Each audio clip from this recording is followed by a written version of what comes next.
Hello दोस्तों, क्या हाल चाल, कैसे हो आप लोग। आई होप फर्स्ट शिफ्ट और सेकंड शिफ्ट आपने देख लिए होंगे पेपर, और हमने भी देखे, एनालाइज किया सेकंड शिफ्ट की एनालिसिस के साथ हम यहाँ पर आ चुके हैं। देखा हमने कैसा पेपर रहा, लेवल क्या था, कितने tough question, physics, chemistry, mathematics कौन सा टफ रहा, केमिस्ट्री का क्या हाल चल था। और बच्चों से बात करने के बाद हमें यही पता चला है कि पेपर मोर और लेस सेम साइड पर था।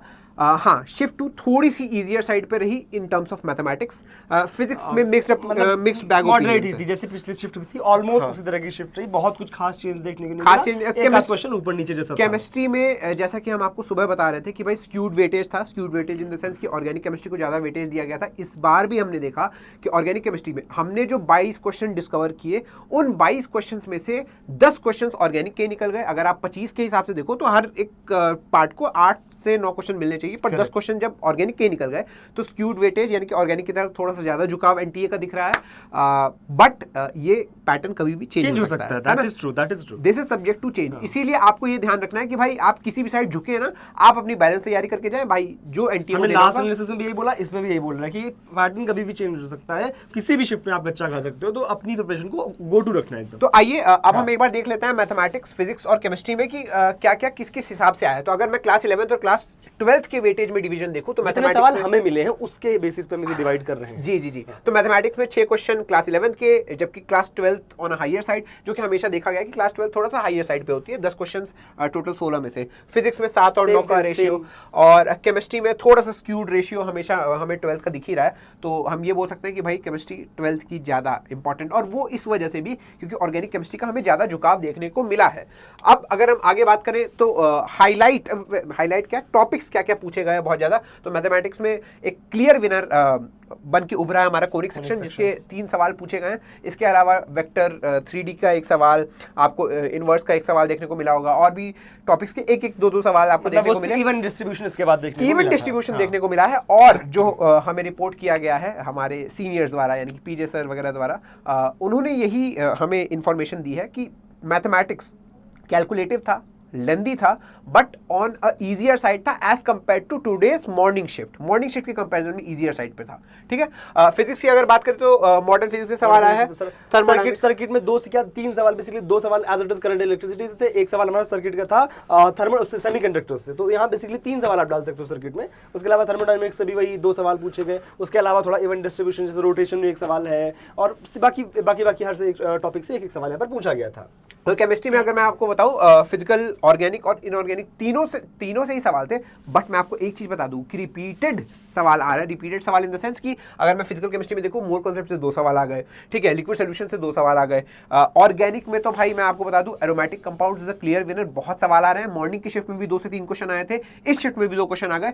तो अगर आपने एरोमेटिक कंपाउंड्स नहीं पढ़ी है तो अखंड जाप एक बार देख सकते हो। मतलब आप पढ़िए उसको यार, बहुत अच्छा टॉपिक है और उससे सवाल आ रहे हैं। एक चीज जो मैं देख के हैरान नहीं हूं, बट एनटीए उसको बार बार पूछ रहा है, वो है quantitative estimation of organic compounds. वो आपको पढ़ना ही पढ़ना है, फ्री के नंबर है भाई। सुबह भी एक क्वेश्चन आया है, शाम में भी एक क्वेश्चन आया है। तो अगर आप उसको बिना पढ़े जाने की सोच रहे हो तो प्लीज, छोटा सा टॉपिक है, आधे घंटे का टॉपिक है। आप अगर लास्ट ईयर वाले PIQ मतलब GOC के पार्ट 2 में जाएंगे तो आपको पूरा का पूरा टॉपिक डिटेल में मिल जाएगा। पहले मैंने उस टॉपिक को पढ़ाया है, उसके बाद उसके क्वेश्चंस कराए हैं। तो अगर आप पढ़ना चाहो तो वहां से पढ़ सकते हो। इसके बाद अगर हम देखें कि आज के पेपर के हाईलाइट्स क्या रहे, शिफ्ट 2 की अगर मैं बात करूं तो मैथमेटिक्स पेपर शिफ्ट 2 का was on a easier side as compare to the morning shift. Physics का पेपर सर बस मॉडरेट ही था, जैसे सुबह था वैसे शाम में था, बहुत कुछ खास चेंजेस कोई खास चेंज नहीं था भाई, लेवल वही था। और केमिस्ट्री का पेपर भी ऑलमोस्ट सेम था। जब मैं आपको ये जरूर बता दूं कि कुछ लोगों ने ऐसा रिपोर्ट किया है, मुझे तो ऐसा कुछ खास देख के लगा नहीं, बट कुछ लोगों ने ऐसा रिपोर्ट किया कि shift 2 was a bit harder, but ये सब्जेक्टिव है भाई। ठीक है। और अगर मैं आपको डेटा की बात करूं तो क्योंकि मॉर्निंग का पेपर से थोड़ा सा ज्यादा इजियर साइड पे था पेपर, तो हल्का सा हमारे एक्सपेक्टेशन में कट ऑफ बढ़नी चाहिए। तो 99.9 परसेंटाइल, जिसका मतलब होता है, मैं आपको बता दूं, अप्रॉक्स 1600 रैंक। ठीक है। अप्रॉक्स 1600 रैंक आपको 230 नंबरों पे मिलेगी। 99 परसेंटाइल आपको 174 मार्क्स अप्रॉक्स पे मिलेगी। जिसका मतलब होता है अप्रॉक्स 16K रैंक।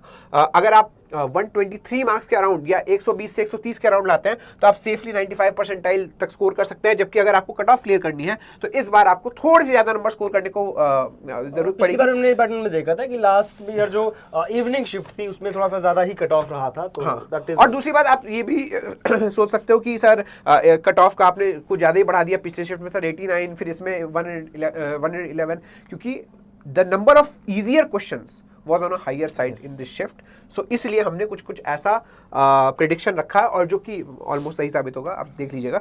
तो इसी के साथ हम ये एनालिसिस को ख़त्म करते हैं। शिफ्ट 2 के एनालिसिस थी ये 21 जनवरी की, और मुझे लगता है कि आपको काफ़ी इससे इंसाइट्स मिली होंगी कि कैसा जेईई मेन का पेपर आ रहा है, एनटीए के हिसाब से पेपर को बना रहा है। बट इस चीज़ से इन्फ्लुएंस मत होइएगा, कभी भी पासा पलट सकता है। एनटीए के हाथ में है पाला, मतलब गेम, और पासा वो कभी भी पलट सकता है। एग्जैक्टली, तो बी रेडी फॉर एनीथिंग, बाकी all the best and let's crack it.